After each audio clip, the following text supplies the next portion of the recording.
Perkenalkan, nama lengkap Claudius Putilogo, kelas 10 IPS 3, bab 1, pendahuluan. Latar belakang.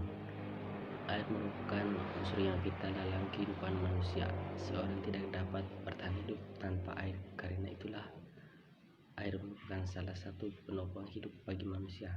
Ketersediaan air di dunia ini begitu melimpah ruah, namun yang dapat dikonsumsi oleh manusia untuk keperluan air minum sangatlah sedikit dari total jumlah air yang ada.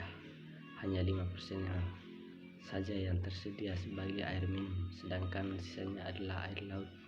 Selain itu, kecenderungan yang terjadi sekarang ini adalah berkurangnya ketersediaan air bersih.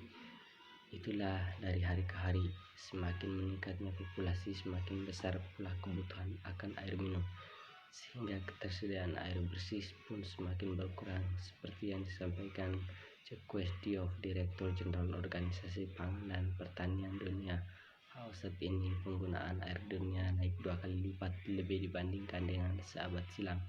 Namun ketersediaannya justru menurun, akibatnya terjadi kelangkaan air yang harus ditanggung oleh lebih dari 40% penduduk bumi. Kondisi ini akan kian parah menjelang tahun 2025 karena 18 miliar orang akan tinggal di kawasan yang mengalami kelangkaan air secara absolut. Kekurangan air telah berdampak negatif terhadap semua sektor termasuk kesehatan. Tanpa akses air minum yang higienis mengakibatkan 3.800 anak meninggal tiap oleh penyakit.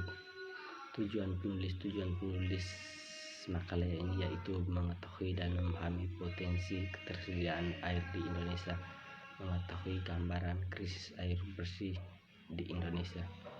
Bab 2, tujuan pustaka. Pengertian air dan syarat-syarat air bersih dalam Undang-Undang RI Nomor 7 Tahun 2004 dan Keputusan Menteri Kesehatan Nomor 907 Tahun 2002 disebutkan beberapa pengertian terkait dengan air, yaitu sebagai berikut. Sumber daya air adalah air yang daya yang terkandung di dalamnya, termasuk dalam pengertian ini air permukaan. Bab 3, pembahasan.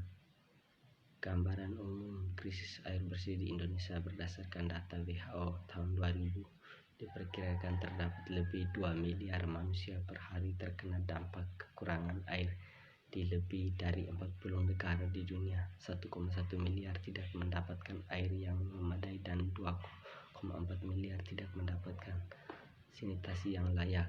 Sedangkan pada tahun 2005 diprediksi bahwa 1 dari 4 orang akan terkena dampak dari kekurangan air bersih.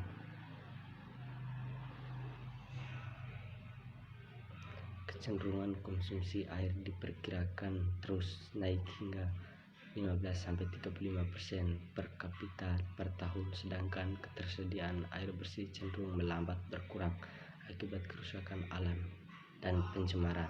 Kesimpulan, air merupakan unsur yang vital dalam kehidupan manusia. Ketersediaan air di dunia begitu melimpah ruah, namun dapat dikonsumsi oleh manusia untuk keperluan air minum sangatlah sedikit. Dari total jumlah air yang ada, hanya 5% saja yang tersedia sebagai air minum, sedangkan sisanya adalah air laut. Selain itu, kecenderungan yang terjadi sekarang ini adalah berkurangnya ketersediaan air bersih. Itu dari hari ke hari, semakin meningkatnya populasi, semakin besar pula kebutuhan akan air minum, sehingga ketersediaan air bersih pun semakin berkurang.